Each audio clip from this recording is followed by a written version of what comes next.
Hi there, welcome back to the playlist, or welcome to the playlist if you're just joining. In this final section of the Psychometric Tests playlist, we'll be looking at verbal reasoning tests, numerical reasoning tests, and where and how you can practice with Manchester University with our Graduates First subscription. Verbal reasoning and, to an extent, numerical reasoning tests are similar to the situational judgment tests that we looked at in a previous video, in that they will give you a scenario or potentially a statement of facts, as we have here, but then the questions they will ask will be slightly different. They won't be about behaviour, they will just be about logical reasoning. So here you can see they've asked a series of questions on 3 sentences, and there's no real trick to this other than to say how important it is to read what they've presented and then really read the question and what they're actually asking. Because you can see here they've given you 3 options, and they'll usually, if not always, be multiple choice: true, false, or cannot say. It is really easy to get yourself into the mindset of it has to be true or false, but they are really trying to test your reasoning skills, your comprehension. So here you have to be really clear. Can you say something is true from the text they've been provided, or can you say it's false, or can you actually not make a decision? And that's absolutely fine to put. The real key here is you've got to read both what they've presented, the information, and the question, what they are actually asking. It is super important. Which brings us to numerical reasoning tests, which are very similar, except that you'll be dealing with numbers rather than text, as you'll see in this next example.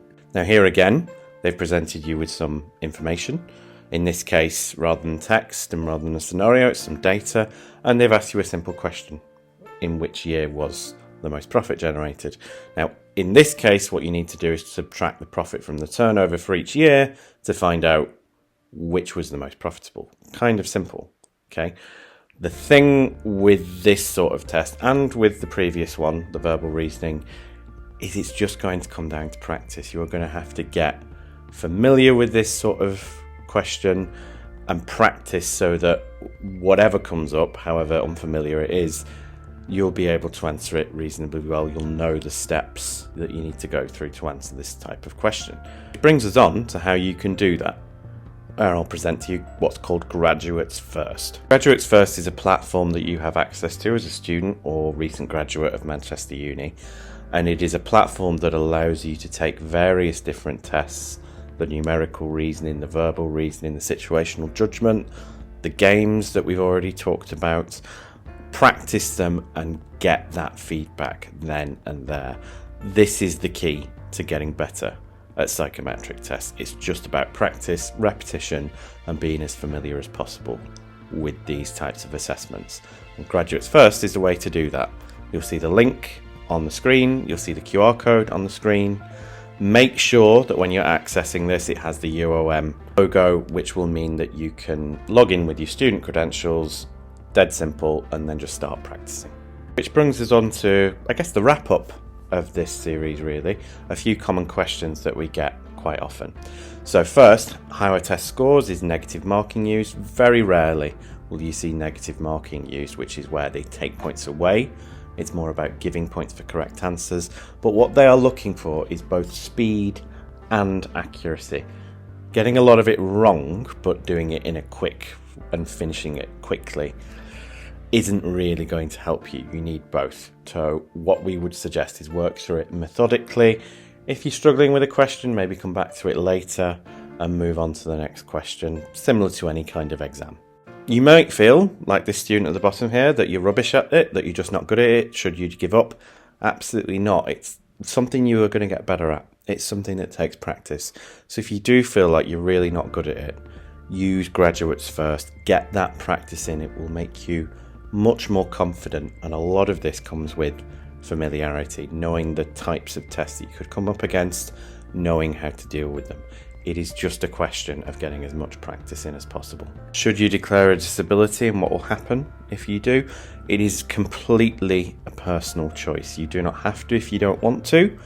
If you do want to, it can potentially help in the sense that, do you feel like you can complete this test with your disability, or will you be disadvantaged if you do? And if you do disclose, sometimes employers can give you mitigating factors. So it might be extra time, it might be a different form of test, doing it in a different format.